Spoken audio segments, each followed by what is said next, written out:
hoje ler com você, daqui da Igreja Batista Central da Barra da Tijuca. Quero ler com você 1 Crônicas, capítulo 28. 1 Crônicas, capítulo 28. Você da rádio aí, pega a sua Bíblia também. 1 Crônicas, capítulo 28, do verso 1 ao verso 10.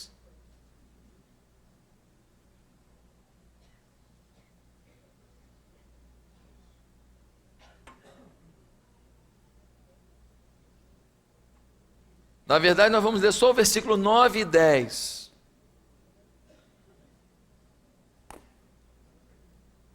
Primeira Crônicas 28, versículo 9 e 10. Mas antes da gente ler esse versículo, preste atenção no que está acontecendo aqui. O grande rei Davi, ele foi o rei mais poderoso da história.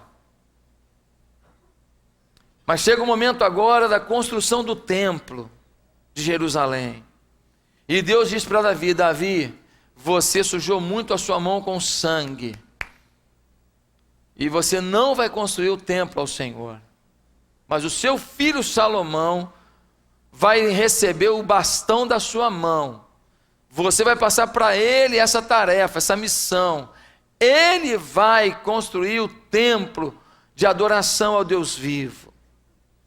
E então Davi vai dizer as seguintes palavras, na hora que ele está passando o bastão para Salomão, dizendo: olha, Salomão, agora é contigo, eu vim até aqui. E ele vai dizer o seguinte, 1 Crônicas, capítulo 28, versículo 9. Tu, pois, meu filho Salomão, conhece o Deus de teu pai, e serve-o de coração íntegro e alma voluntária, porque o Senhor esquadrinha todos os corações e penetra todos os desígnios do pensamento. Filho, se o buscares, ele deixará achar-se por ti.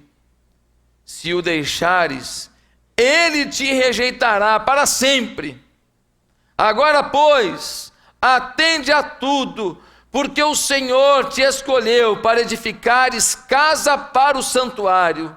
Sê forte, filho, e faze a obra.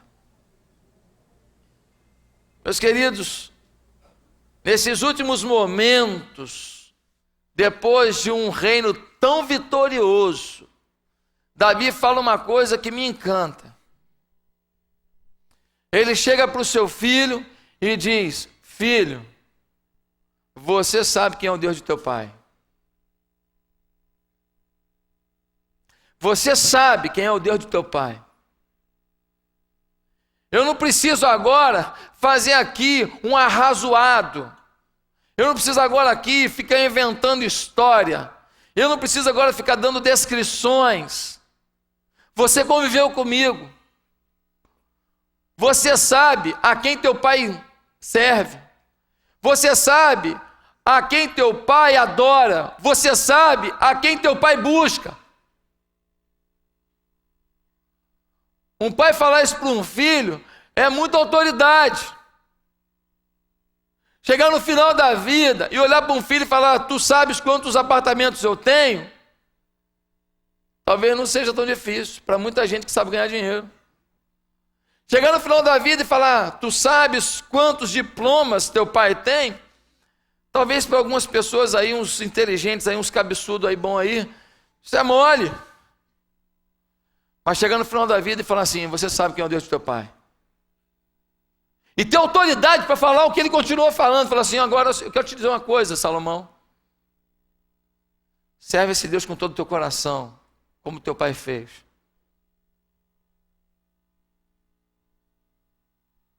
E ele olha para Salomão e diz mais. Ele diz assim: e tem mais, Salomão. Com Deus não se brinca não. Porque Deus esquadrinha o coração. Deus faz um scanner da alma. Deus sabe não só a tua atitude, mas a intenção do teu coração. Você pensa que você vai enganar Deus? Você pensa que você vai jogar para a plateia e Deus vai te aplaudir? Todo mundo pode te aplaudir. Deus não, Salomão. Então Davi diz assim a Salomão: filho, se você buscar, ele se deixará achar por ti. Mas se você o rejeitar, meu filho, tu não o encontrarás. Queridos irmãos, querido amigo da rádio, que coisa tremenda aqui. Quantos de nós aqui poderíamos dizer aos nossos filhos a mesma coisa? E não quero dizer apenas filhos carnais, quero falar também a filhos espirituais. Porque todos nós aqui, até aqueles que não têm filhos nascidos do seu sangue, deveriam, se ainda não têm, ter filhos espirituais. A paternidade é uma vocação de todo aquele que encontra a Deus. Quando eu encontro a Deus, eu recebo um legado de Deus, eu recebo a graça de Deus, a bênção de Deus, o amor de Deus, e eu preciso ser alguém que, quando alguém olha para mim, ele vê uma direção, uma seta. Eu sou uma seta ambulante, você é uma seta ambulante. Quem olha para você tem que ver a glória de Deus. Quem olha para você tem que se empolgar com Deus. Quem olha para você tem que se encantar com Deus, e ter vontade de amar a Deus, e experimentar a Deus, e sentir Deus, e servir a Deus. Meus amados irmãos, paternidade, pelo menos espiritual, é algo natural e indispensável a alguém que conhece a Deus. Todo mundo sabe que macieira tem que dar o quê? Maçã. Toda laranjeira tem que dar o quê? Abóbora. Laranja. Todo servo do Senhor, toda ovelha do Deus vivo dá cria. Gera ovelha de Deus. Gera servo de Deus. A sua vida inspira ou atrapalha? A sua vida edifica ou emperra a vida dos outros? O seu testemunho dignifica a Deus ou constrange? Hoje eu vim aqui para te dizer que Deus é contigo para você ser modelo. Por isso, você precisa cuidar bem dos seus filhos espirituais, e papai e mamãe cuidar bem dos seus filhos carnais, mas você não vai fazer isso se você não for ensinável. Nós nunca vamos ensinar para alguém se a gente não sabe aprender com os outros. Há pessoas que são tão individualistas, tão independentes, que elas não conseguem ensinar para os outros, não conseguem ensinar para os filhos. Na verdade, elas ensinam para os filhos um conceito completamente distorcido de que a gente se basta, e ninguém se basta. Nós precisamos ouvir as nossas lideranças. Agora, existem estilos de liderança. Nós temos a liderança dominadora. Um exemplo disso é o pastor de ovelhas. Quer acender aqui não? Para ficar mais clarinho? Eu estou limpinho hoje. O pastor de ovelhas, ele pode ser um dominador. O dominador, ele vai tocando as ovelhas. Ele vai chutando as ovelhas assim, ó, vai, aqui, ó, entra aí no cercado. Mas o pastor de ovelhas de verdade, ele guia pelo exemplo. Ele dá tanta afetividade às ovelhas que quando você vai em Israel, você passa e você vê, o pastor vai andando assim, vai aquela fileira de ovelha atrás, a coisa mais linda. Eu ouvia falar nisso, mas nunca tinha visto. Aí quando você vai em Israel, você olha e vê o pastor andando, e aquela fileira atrás, né? Bé. Chamada. Faltou alguém aí. Bé, fui eu. Tava rouco. Uma atrás da outra, seguindo o pastor. É um estilo de liderança pelo exemplo. Papai, mamãe, nós queremos que o nosso discurso seja ouvido. Nós temos que ter um ingrediente anterior, que é a nossa vida. Hoje de manhã eu falei que na Babilônia ficava muito difícil educar um filho, porque diziam assim, nós somos servos do Deus Altíssimo, nós temos o Deus Todo-Poderoso. Aí os filhos olhavam para um lado e para o outro e falavam assim, mas a gente é escravo.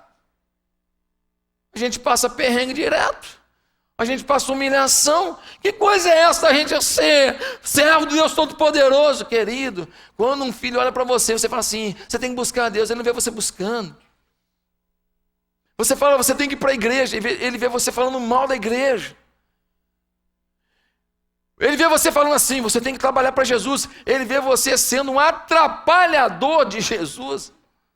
Querido, ele não entende nada. Ele fala assim, opa, eu acho que meu pai é bipolar. Acho que todos nós temos uma vocação meio bipolar, na verdade. No momento queremos tudo, no outro momento, qualquer coisinha, pronto. Nada presta, ninguém presta e a igreja não vale nada. Meus amados irmãos, o estilo de liderança que nós precisamos ter é uma liderança em que as pessoas olhem o nosso exemplo e queiram nos imitar. Eu me lembro que eu sempre falei, desde o início do ministério, que todo mundo devia falar de Jesus no trabalho, na vizinhança, no futebol. Sempre falei isso. Mas quando eu vim morar aqui na Barra da Tijuca, eu comecei a jogar uma pelada e algo aconteceu. Eu comecei a ganhar meus colegas de pelada para Jesus e comecei a batizar. Tem alguns aqui na igreja que são batizados. Quando eu comecei a ganhar os meus colegas de pelada, lá do futebol, da disputa para Jesus, muita gente vai falar comigo, pô, legal, pastor, o senhor ganhar seu colega para Jesus, pô, vou tentar ganhar lá também. Eu vi que todo o meu discurso teve efeito muito mais profundo. Por quê? Porque agora eu estava falando do que eu estava praticando. Agora eu estava falando daquilo que eu estava vivendo. Agora eu não estava mais falando, ele também joga bola, por que ele não ganha também? Por que ele não ganha também? Eu agora vou falar para você o seguinte, nós podemos triplicar a igreja rapidinho, sabe como? É só eu ganhar o vizinho da direita e o da esquerda, ou então da frente e do lado, porque você mora em prédio. Mas agora tem um desafio para mim, ué. Se eu estou falando isso para você, eu agora preciso descobrir quem é um vizinho que mudou a semana passada ou retrasada para lá, do meu lado, para eu ganhar ele para Jesus. E eu vou trazer ele aqui na igreja, em nome de Jesus. Se ele ver o programa de televisão, já vai saber do meu insight. Eu quero levá-lo a Jesus, eu quero levá-lo a compreender, porque não adianta a gente falar, faça. A gente tem que fazer. A gente tem que viver. Agora um dia, um grupo estava chegando em Israel, e eles viram um cara assim, chotando as ovelhas. Aí alguém falou assim, mas a ovelha não segue o pastor? Que coisa esquisita. Aí alguém falou assim, é verdade. Aí pararam o ônibus. E alguém desceu lá e falou assim, eu sempre ouvi dizer que quando o pastor, ele está andando assim, as ovelhas vão atrás. E você está chotando elas aí, você está tocando elas aí, o que houve? Aí ele falou assim, não é verdade, o pastor fez isso mesmo, mas eu não sou pastor não, eu sou do abatedouro, eu estou levando elas para matar. Meus amados irmãos, nós precisamos estar conscientes que temos que ser modelo de vida para esse mundo. Agora, quem é que falou isso aqui? Davi. Davi falou, encheu a boca, disse, meu filho, você sabe quem é o Deus de teu pai. Davi está dizendo, Salomão, você pode olhar para o meu modelo de vida. E eu quero então responder hoje. O que significa ser modelo para nossos filhos carnais e espirituais? Primeiro, não significa ser modelo nunca ter fracassado. Tem muitos de nós que porque fracassamos em algum momento, em uma atitude ou numa fase da vida, a gente fala assim, nunca mais vou ser modelo mesmo, então vou me entregar a uma vida sem brilho. Eu não caminhei em vitória, então agora eu vou me entregar, eu nunca mais vou conseguir caminhar em vitória. Eu queria lembrar você um pouco da vida de Davi. Em 2 Samuel, capítulo 11, vai contar uma história muito interessante. Vai contar que o rei Davi, que era um vencedor, ia para a batalha, vencia tudo quanto é batalha. Um dia ele falou assim, vou dar uma descansada. O meu reino é tão forte que eu não preciso ir lá. Davi se esqueceu que Deus abençoa quem o serve. Deus abençoa quem o busca, mas Deus abençoa quem trabalha. Davi ia para frente, orientava, ficava lá, vamos por aqui, por ali e tal. Agora não, vamos batalhar, eu vou ficar numa boa aqui. Diz o texto, na época que era comum ir à guerra, Davi ficou lá. Aí ele ficou aonde? Lá na varanda do palácio. Ô, vidão gostoso. Fica imaginando Davi lá de sunguinha, pegando um sol. Me traz uma limonada. Os generais dele, os soldados, guerreando. Aí Davi está ali, ô vidão gostoso, eu mereço, eu sou o cara. E o exército dele morrendo, os homens morrendo, ele ali desfrutando. Quando a gente perde a noção que nós estamos numa guerra, a gente vira alvo fácil do diabo. Sabe o que aconteceu? Ele parou assim, ó, desse jeito. Não está escrito na Bíblia não, mas eu estou vendo. Ele parou assim, ó, no parapeito da varanda e ficou olhando. Lá pelas tantas, ele viu uma mulher fruta tomando banho. Mulher jabuticaba. O nome dela, Betseba. Quando ele olhou aquela mulher, ele falou assim, nossa, que mulher bonita. Você é igualzinho. Quando você vê uma jabuticaba dessa, você fica doidinho. Se você não estiver buscando duas coisas. Primeiro, consagração. Segundo, prestação de contas a alguém. Todo homem precisa prestar contas a alguém. O meu discipulador, ele me pergunta o que ele quiser. Como é que são teus olhos? Como é que está a tua vida? Como é que foi essa semana? Como é que está você com a tua mulher? Ele tem liberdade. E eu não quero decepcionar ele. Já sei que semana que vem ele vai perguntar de novo. Então eu fico pianinho. Ô jabuticaba estragada. Porque eu quero agradar ao Rei Jesus. E eu quero também prestar contas ao meu líder e honrá-lo com uma vida pura e santa. Você precisa de alguém que compartilhe com você das suas lutas, das suas dores. Você não é perfeito e nem eu. Nós precisamos de alguém na nossa vida, mas não, somos independentes e a gente morre sozinho. Cada um de nós tem uma área de deficiência, de fraqueza. Meus amados irmãos, Davi ficou ali, viu aquela mulher, começou a perguntar, quem é aquela mulher lá, aquela mulher lá? Falou, rapaz, Betseba, que mulherão, né, Davi? Sempre tem alguém para botar uma pilha. Sempre tem alguém para botar uma pilha no teu pecado. Você fala mal de alguém, já vem alguém assim, rapaz, você tem reparado também, pronto, você fala mais ainda. Resultado, ele manda vir Betseba, começa aquela conversa, pô, como é que você é? Como é que é? Você é casado? Sou. Eu sou mulher do Urias, teu soldado, está lá na batalha. Entre parênteses, onde você devia estar, sem vergonha. Começa aquela conversa ali, ele seduz Betseba, eles têm um relacionamento sexual. Querido, quando você faz uma coisa errada, você não sabe onde vai parar isso. Talvez Davi tivesse tido não sei quantas relações sexuais sem gerar um filho. Aquela foi tiro certo. Ela agora está grávida. Ela vai lá no palácio e fala, fiquei grávida, hein? Davi fala, misericórdia, agora o que eu faço? O homem está na guerra, não pode ter sido ele o pai. A pessoa sabe fazer conta. Porque tem um pessoal aí que casa, aí, né, 5 meses depois, nasce precoce um filho com 6,3 kg. Pastor, Deus é fiel mesmo. 5 meses, pessoal aí, ó, 6,3 kg. Parece um bezerro. Como é que Deus faz essas coisas, né, pastor? E a gente fica assim, aham. É verdade, irmão, Deus é muito fiel. Contigo, comigo não, de ter que ouvir isso, né? Amados irmãos, ele arruma um jeito de fugir da situação. Você sabe que um abismo puxa, é assim, pecado atrai pecado, mentira atrai mentira. Aí você conta 20 mentiras para poder tampar a primeira. Resultado, ele manda vir Urias. Urias, vem para cá, cara, você é um soldado tão legal, cara, eu vou te abençoar, vai lá para casa, para tua casa, vai descansar. Vem alguém e fala, Urias não foi para casa. Ele chama Urias, eu te tirei da batalha, cara, para você descansar um pouco em casa.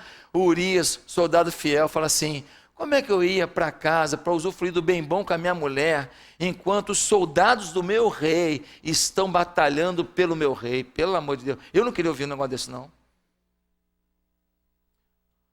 Davi está tão cego no meio da mentira e do pecado, que ele simplesmente, ai meu Deus, tem que arrumar outro jeito aqui, vou embebedar o cara. Ô fulano, vai lá na minha adega, pega o melhor vinho, pega o Red Bull com vodka, pega tudo quanto é porcaria lá, vê esse miserável, tem que beber, eu tenho que misturar, eu tenho que deixar ele doidão, começa a embebedar o cara, olha só cara, um servo de Deus, um pecado vai gerando outros. Resultado, o homem não vai para casa para ter relacionamento com a mulher está grávida, vai cair na conta de Davi. O rei fica tão desesperado, porque nem bêbado o cara foi pecar. Foi pecar não, foi para casa. Aí Davi faz o quê? Manda uma carta pela mão de Urias, ele vai lá para frente de batalha, na carta entrega ao general, está escrito assim: Joabe, bota Urias na frente de batalha, depois recua os soldados para ele morrer. Urias vai. Eu estou aqui, lutando pelo meu rei Davi. Joabe, todo mundo recolhe, deixa ele. Olha a covardia, cara. Davi pecou. Davi teve um momento de fragilidade. Davi tentou fingir que isso não aconteceu. Um ano depois é que ele foi confrontado pelo profeta, e aí sim ele foi cair a ficha, falou, meu Deus, um ano fingindo que não aconteceu, eu sou um nada. Aí ele escreve o Salmo 51, no qual ele se quebranta e vai dizer, Deus, por favor Senhor, eu estou arrependido, torna a dar-me a alegria da tua salvação. Ele perdeu a alegria da vida. Querido, ser exemplo não significa nunca ter fracassado. Você pode ter fracassado, pode ter falhado, mas eu quero dizer uma coisa, Deus não está olhando o teu passado, Deus está olhando o que você quer ser. Deus não está... Aquele camarada, né? A mulher da igreja chegou para ele e falou assim, queria te falar uma coisa, pastor, eu vi Jesus. Aí o pastor, meu Deus do céu, você viu Jesus? Então pergunta para ele o que eu fiz de errado, lá na época do seminário, negócio feio, hein? Pergunta para ele lá então, se ele aparecer de novo. Passou uma semana, a mulher voltou, falou, pastor, eu vi Jesus de novo. Viu? E aí, perguntou para ele o que eu fiz de errado, lá na época do seminário? Ela falou, perguntei. O pastor ficou preocupado, ai Jesus. E agora, meu pai? E aí, filha? O que ele falou? Eu achei esquisita a resposta dele. O que ele falou? Ele falou que esqueceu.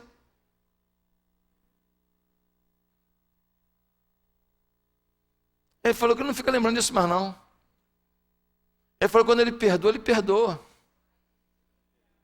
Ele não olha mais para isso. Ele falou que olha para o Senhor hoje. E que ele está querendo abençoá-lo hoje. Ele falou que ele não olha o teu pecado, ele olha hoje a tua história e diz, filho, eu quero te abençoar, eu quero te servir, eu quero te honrar. Filho, anda comigo. Eu não vou ficar lembrando do teu pecado, eu não vou ficar jogando na tua cara. O que passou, passou. Eu não sou um Deus de passado, eu sou um Deus do teu presente para toda a tua eternidade, em nome de Jesus. Querido, maior mentira do diabo, que para ser exemplo, você tem que ter um passado limpinho, cheirosinho, tal com pompom com Protex. Não, você só precisa amar a Deus e crer no perdão dele e agora viver uma vida honrada diante do Senhor. Segundo lugar, o que significa ser modelo para nossos filhos carnais e espirituais, nossos discípulos? Significa ser capaz de perdoar a maior ofensa. Qual é a maior ofensa? Qual é a maior ofensa? Alguém aqui trair o outro? Qual é a maior ofensa? Alguém aqui roubar o outro? Bem, eu não sei você, mas para mim a maior ofensa é a traição do próprio filho. Para mim não tem ofensa maior que você dar tudo por um filho e o filho te trair. E Davi tinha um filho chamado Absalão. E Davi tinha um outro filho chamado Aminon. Davi, por causa da cultura da época, aceitou ter mais de uma mulher. Então ele tinha meios filhos, né, com cada mulher. Meio-irmãos, né? Existiam vários meio-irmãos, porque eu sou filho de Davi, mas com ela. Você é filho de Davi com aquela. Eu sou filho de Davi com aquela. E aí um filho chamado Aminon, ele tinha uma meia-irmã chamada Tamar. E ele ficou doido com Tamar. O demônio entrou na vida dele. Começou a colocar nele uma sensualidade, uma loucura pelaquela meia-irmã. Um dia, dominado pelo desejo, dominado pela lascívia, dominado pela luxúria, ele agarrou a irmã e estuprou a própria irmã. Só que essa Tamar era a irmã de parte de pai e de mãe de um cara chamado Absalão, que diz o reino, que era um cara fortão, parrudão, malhava numa academia poderosa de Jerusalém, cara bonitão. Absalão, diz a Bíblia, diz que esse cara era tremendo, chegava assim, causava impacto. E esse cara, fortão, filho do rei, machão, falou: o quê? O cara estuprou a minha irmã. Um dia chamou Aminon para dar um rolé. Falou com o pai: pai, eu vou levar Aminon. Mas por que? Não, se esquenta não, para a gente estar junto. Ele matou o próprio irmão. O rei ficou furioso, queria matar Absalão, porque matou o próprio filho, mesmo o filho que tinha falhado em estuprar a sua irmã, meia-irmã. Aí, querido, Absalão vai fugir por 3 anos. 3 anos depois ele não aguenta mais ficar longe de casa, ele volta. Ele fica na cidade de Jerusalém por mais 2 anos. Mais 2 anos que o pai fingiu que ele não estava lá. Ele não vê a face do pai. Finalmente ele pede uma audiência, o pai dá. E o pai perdoa ele, fala: tudo bem, vamos seguir a vida, você errou, mas deixa para lá. Mas ele ficou tão revoltado com aquele tempo em que o pai o desprezou, que ele faz, sabe o quê? Ele começa a receber todo mundo que está chegando na igreja lá, todo mundo está chegando no palácio lá, todo mundo está chegando e começa a fazer lobby. E aí, Davi? Ah, Davi vacilou contigo, né? Davi é fogo. Ele começa a minar a liderança do pai. Tem muita gente na igreja que faz isso. Eu espero que nunca aconteça aqui, mas tem muita gente assim, amaldiçoada, que tenta dividir ministério. Já aconteceu em muito lugar. Aí começa a fazer bancar o bonzinho. Pastor Josué não te ligou não, mas eu te ligo, tá? Ah, pastor Josué não cantou a tua música preferida, só canta as que ele gosta, né? Pastor Josué é fogo. Você é o quê? Vascaíno? Eu também, pastor flamenguista, pastor vacila nisso, né? Ele começou a fazer isso. Ele foi minando. Algum tempo, alguns anos depois, Absalão tinha levantado a ira de um monte de gente contra o próprio pai. E ele tentou fazer, sabe o quê? Tentou tomar o reino do pai dele. Agora, eu vou ler um texto com você para você saber como é que o pai dele ficou. Leia comigo, 2 Samuel 15:30. Leia esse texto comigo aí. 2 Samuel 15:30. Dá uma olhada nisso, gente. 2 Samuel 15:30. A gente lê assim: seguiu Davi pela encosta das oliveiras, subindo e chorando, e tinha a cabeça coberta e caminhava descalço. Ele botou o pai dele, já idoso, para correr com a cabeça coberta ali, descalço, chorando, fugindo do filho que ele perdoou. Você imagina a cena, um rei descalço, correndo, chorando. Aí, sabe o que acontece? Um pessoal não aceitou Absalão se tornar rei, não. Eles foram para cima de Absalão. Absalão estava lá no mulo lá, e ele correndo lá naquele cavalinho lá. Olha, o cavalinho foi fugir do exército inimigo lá, e entrou por dentro de uma mata lá, e Absalão ficou preso num carvalho. Prendeu no pescoço dele aqui, e ele ficou preso assim, e aí ele, não sei porquê, se tinha algum abismo, alguma coisa, não sei. Sei que ele ficou preso.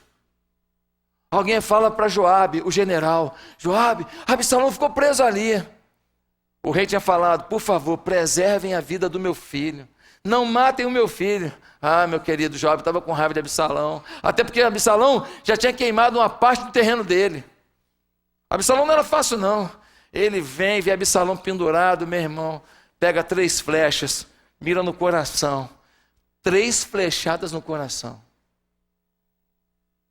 O pessoal vai contar para o rei. Quando foi contar para o rei, dá uma olhada em 2 Samuel 18:33. 2 Samuel 18:33. Diz assim: então o rei, profundamente comovido, subiu à sala que estava por cima da porta e chorou. E andando dizia: meu filho Absalão, meu filho Absalão, quem me dera que eu morrera por ti, Absalão, meu filho, meu filho. Olha o amor, olha a capacidade perdoadora de Davi. Um filho ingrato querendo matá-lo, colocando um velho para correr, foragido, sofrido. Meu filho, eu morreria em teu lugar, meu filho. Querido, quem não sabe perdoar não está preparado para viver. Raiz de amargura no teu coração. Você está aí, eu estou com amargura mesmo, eu estou com raiva mesmo. Só você se dá mal. Só você se lasca. O outro nem sabe às vezes que você está tão mal. O outro às vezes está seguindo a vida dele, está avançando, e está você aí. Eu estou com raiva, vou torcer contra. Cada vez que ele se dá bem, você sofre mais ainda. Tem empresário, falei hoje de manhã, tem empresário que nunca mais se levantou, sabe por quê? Sabe ganhar dinheiro como ninguém, mas numa fase da vida, alguém o magoou, produziu uma raiz de amargura. E aquela gente produtiva, inteligente, criativa, com raiz de amargura, não consegue mais prevalecer. Com raiz de amargura, não consegue mais criar. Com raiz de amargura, não consegue mais produzir. Ficou amarrado ali, era um avião, sabia ganhar dinheiro, multiplicar, montar. Se a empresa não desse certo, montava outra, era um furacão. Aí de amargura apaga qualquer vulcão, suga qualquer furacão. Raiz de amargura acaba com qualquer família, a família mais linda. Sabe quem sofre mais? Os filhos. Fica o Zé Mané machucado de um lado, a Zé Manelita machucada do outro, e os filhos que não tem nada de culpa nenhuma, que não são nem Zé Mané, nem Zé Manelita, chorando, desesperado. Mãe, papai vem hoje?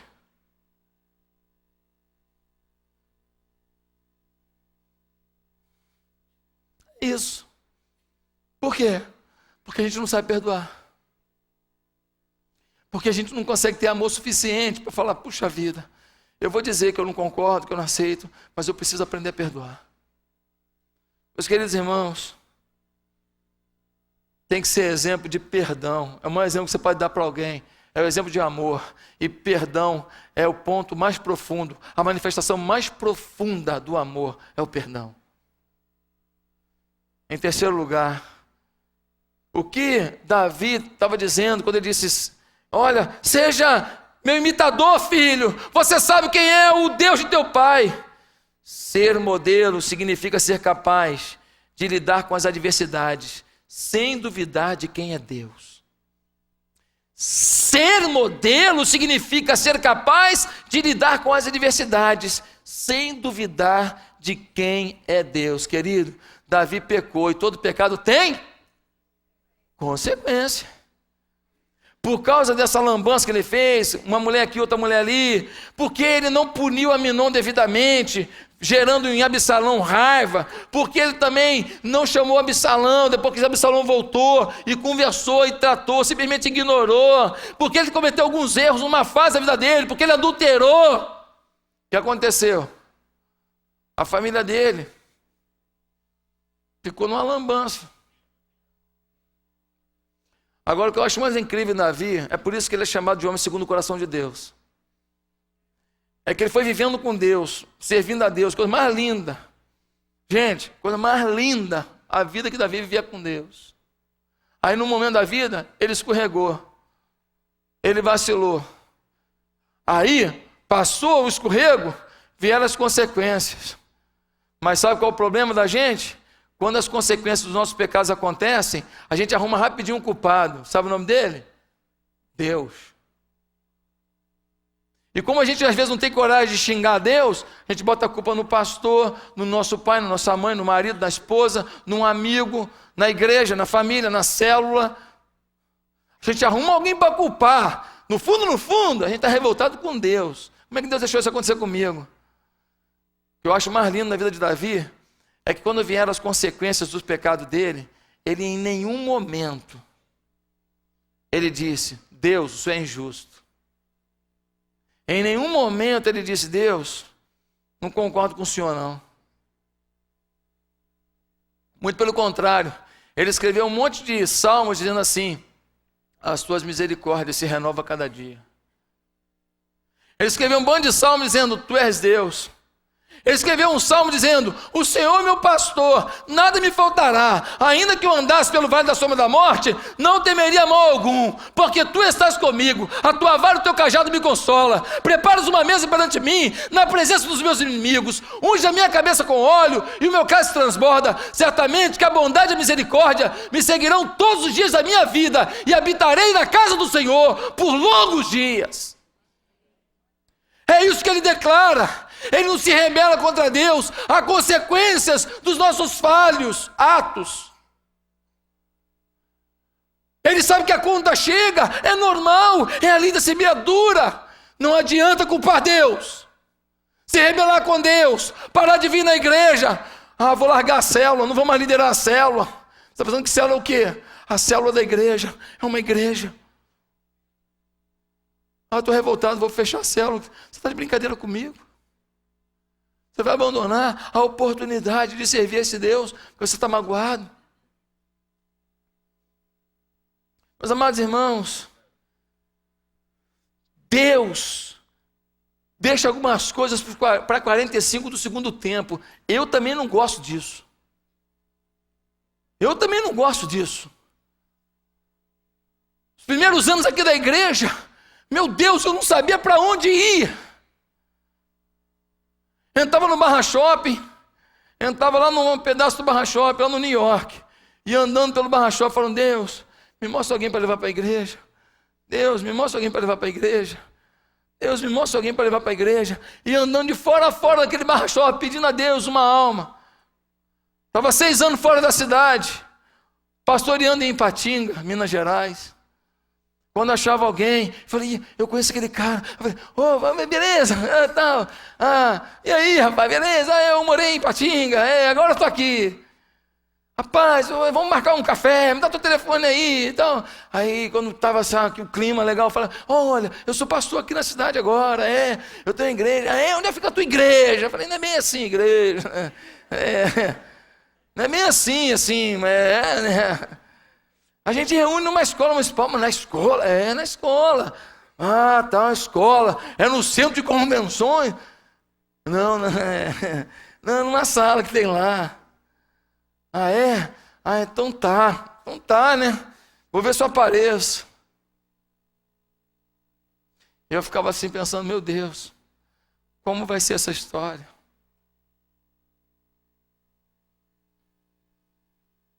A gente tem mania de não esperar o tempo de Deus para as coisas.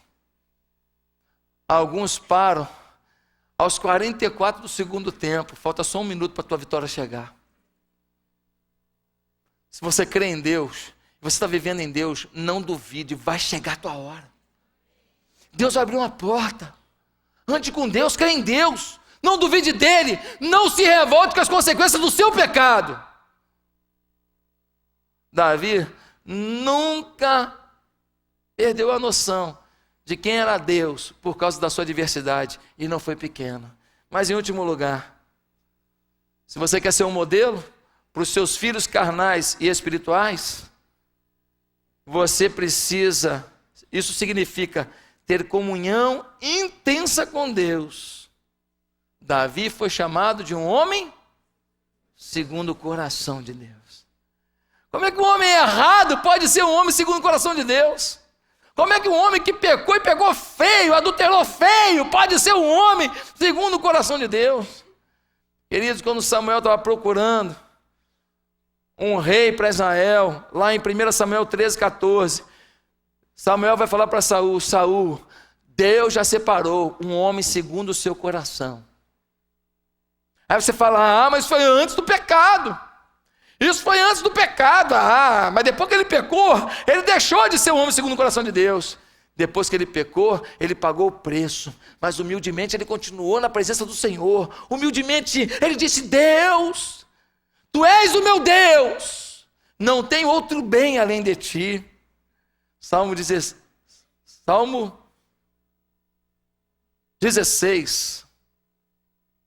versículo 2.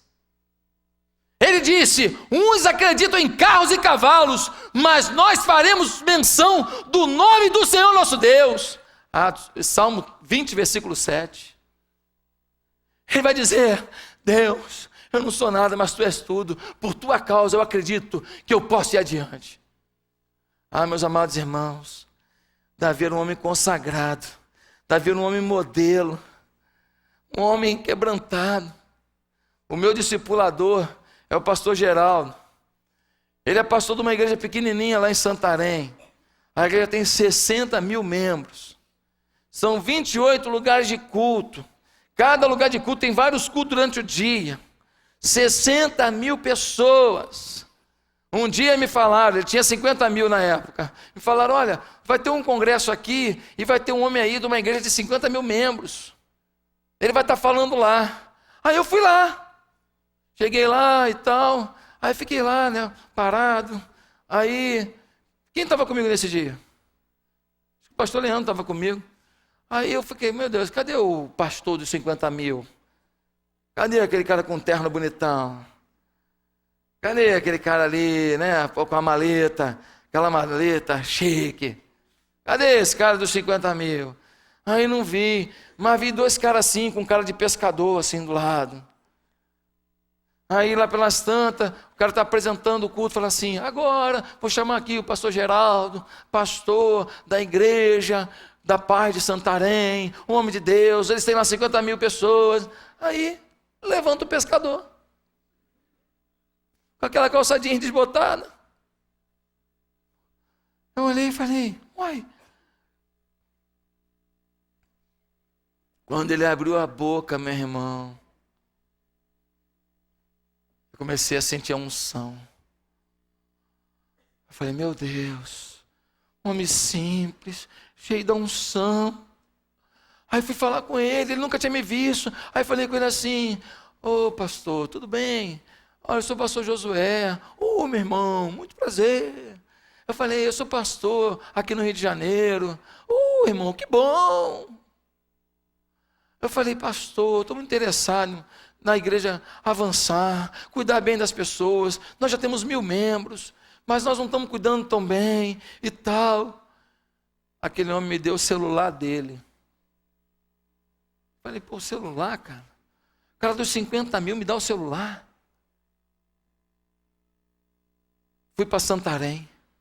Cheguei em Santarém, está lá rolando aquele congresso. Falei: ô pastor, querido, tudo bem? Aí eu falei: eu queria conversar depois com o senhor. Tá bom, querido. Aí a gente conversou lá num horáriozinho entre uma palestra e outra. Eu falei: como é que o senhor está? O senhor está com muito discípulo? Eu falei: ei, filho, eu estou bem, eu estou cheio já, não tem como discipular. Eu pensando comigo: é ruim que ele não vai me discipular.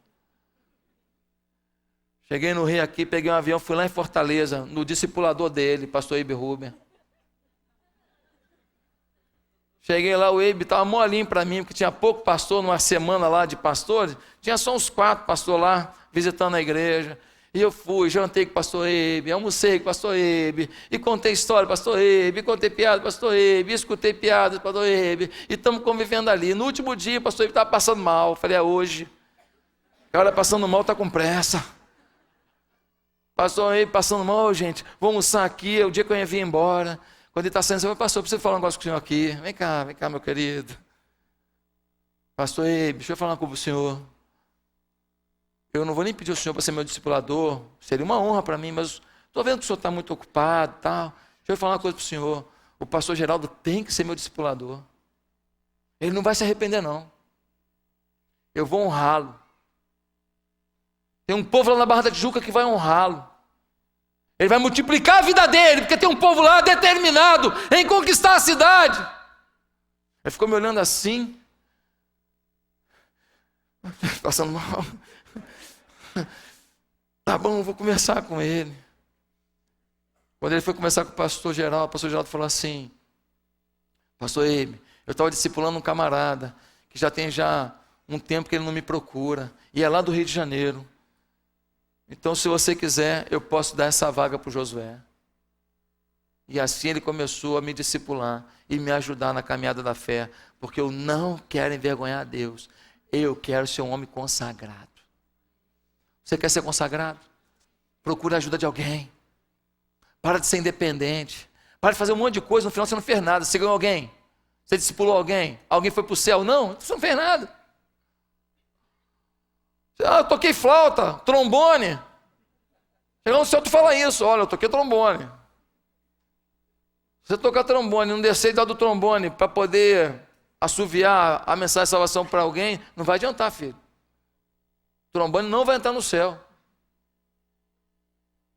Meus amados irmãos, Davi era um homem consagrado, humilde. Agora, consagração inclui 3 coisas. Primeiro, serviço. Quem é consagrado é separado para Deus. Não adianta, vai servir a Deus. O que você faz para Deus hoje? Qual é a obra que você realiza para Deus hoje?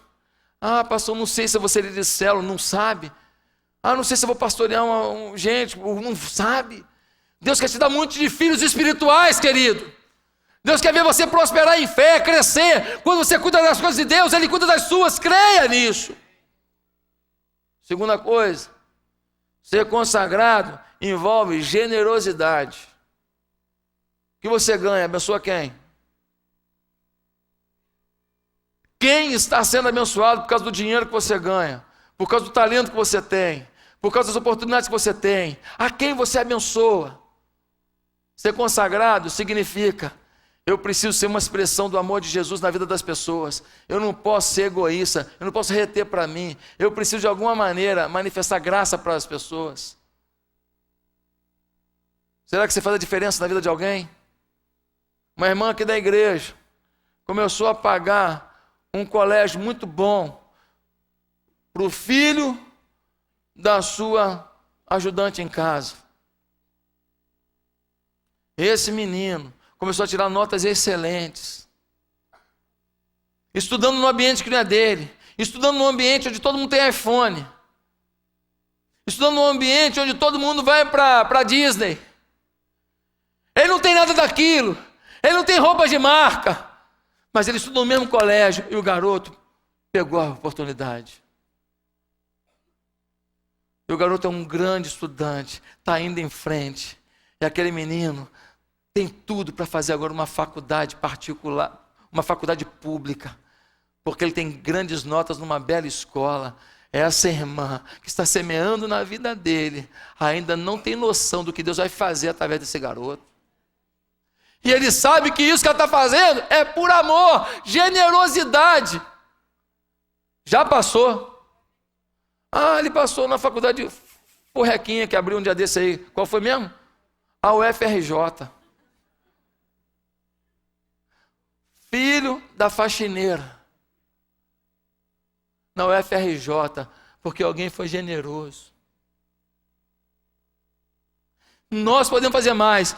Todo primeiro domingo do mês agora é o dia do quilo do amor. Cada célula vai trazer 30 quilos de comida pelo menos. Cada célula. Nós temos 330 células. 30 quilos de comida, célula. 30 quilos é muito? É muito, 30 quilos de comida. Nós vamos levantar em 9 toneladas de comida. E com isso nós vamos abençoar. Nenhuma menininha vai se prostituir porque não tem o que comer, não. Na nossa cidade, não. Nós vamos ajudar a mudar esse quadro. Nenhum menininho vai começar a ser aviãozinho, vender droga porque não tem o que comer, não. Na nossa cidade, não. Aqui nós não admitimos. Aqui não. Aqui tem um povo que zela pela cidade, um povo que crê no seu Deus, um povo que assume a sua missão, e esse povo somos nós, em nome de Jesus. Aplauda o Senhor se você concorda. Se você concorda, nós vamos mudar a cidade em nome de Jesus. Meus amados irmãos, mas quero terminar agora dizendo, sabe o quê? Consagração, ser modelo de consagração envolve paixão pelas almas. Baixou a foto que eu pedi para baixar aí? Não conseguiu não? O Juninho não viu não? Então tá. Tenta baixar aí a foto do meu pai. Bate Josué Valandro aí, imagens. Tem pelo menos umas 3 fotos dele lá. Vai embora, Ângelo. Vai com Deus, filho. Um abraço. Quero terminar essa palavra aqui, gente, dizendo o seguinte. O meu pai é um dos homens mais santos que eu já vi.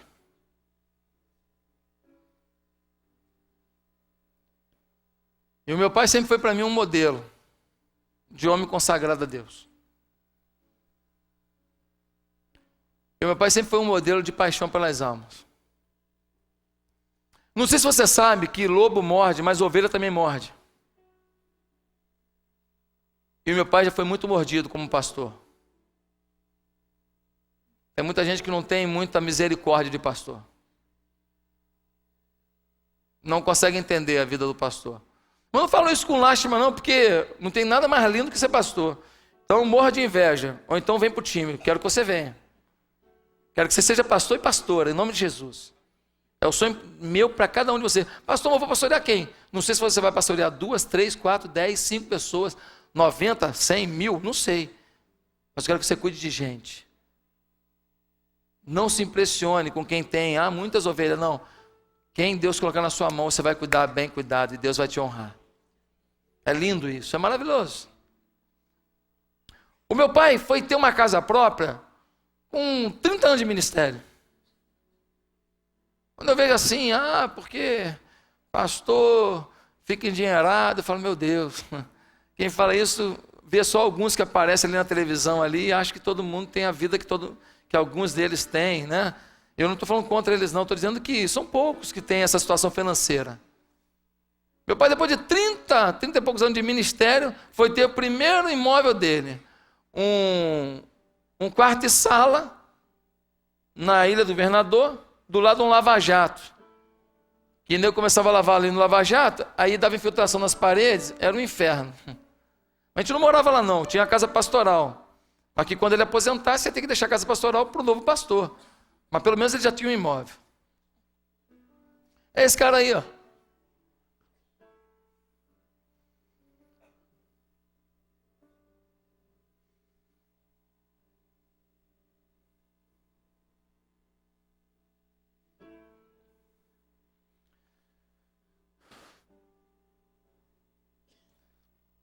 Um dia desse, ele foi jubilado.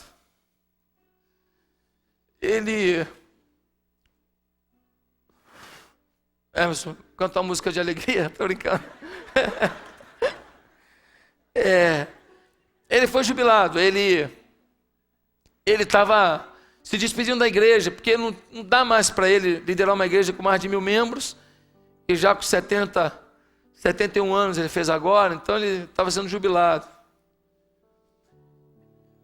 E aí você sabe qual foi a última coisa que ele fez? A última.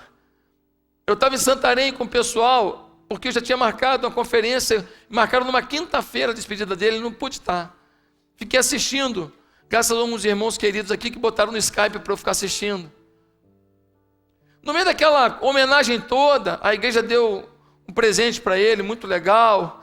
Ele ficou como pastor emérito da igreja. A última coisa que ele fez como pastor de uma igreja, a última. Ele pega a palavra, eu penso que ele vai agradecer as pessoas. A última coisa que ele fez. Eu queria perguntar se não tem alguém aqui que gostaria de aceitar Jesus. Esse Jesus mudou a minha vida, mudou a vida da minha família. Eu estou vendo aqui o fulano, estou vendo o ciclano. Jesus quer transformar a vida de vocês. Será que tem alguém aqui agora querendo aceitar Jesus?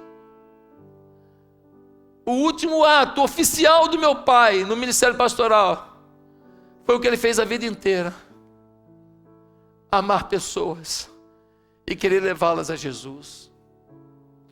O meu pai vai poder ler para mim 1 Crônicas, capítulo 28, o texto que a gente leu agora. Tu, meu filho Josué, conhece o Deus de teu pai e serve de coração íntegro e alma voluntária, porque o Senhor esquadrinha todos os corações e penetra todos os desígnios do pensamento. Josué, meu filho, se o buscares, ele deixará achar-se por ti. Se o deixares, ele te rejeitará para sempre. Amém. Meus filhos estão aqui? Cadê o Lucas e o Gabriel? Estão aí? Estão aí? Não? Eles estão na tenda? Eles estão na tenda? Chama eles aí, por favor.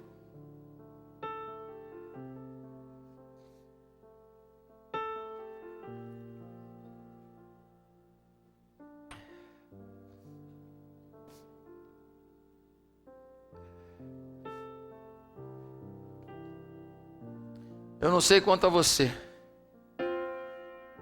mas a minha oração é que cada um de nós queira